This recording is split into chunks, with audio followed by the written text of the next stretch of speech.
we're obviously creating novels and stuff that um, don't have people at a certain level, and so there's a lot less conflict that people may experience in this world, where people aren't as aware of what creates conflict. Yeah.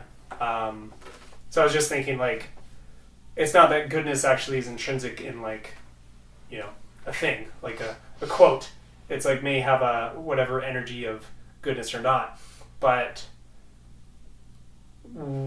people, it's all about people, wherever they are, and the energy that they bring into the thing is the goodness. So we just need more good people, or need more good people, but just, that's where everyone really desires to be. Goodness perpetuates goodness. And most of the world is perpetuating goodness for the most part, to some degree. At least, like, not most of the world, but, like, it's there. There's an amount. It could just use a bit of tweaking, because nobody really, it's very rare to find people who are actively searching and bringing goodness into the world and, all that stuff, and trying to be masterful with the way that they're doing so. Mm-hmm. Where if people are trying so hard to master the opposite, how many ways can we trick kids into spending tons of money on this loot boxy, random Skinner box, something rather, card game, get them to game. crave fast food and all this bad stuff for you in every possible way, from weird products to everything.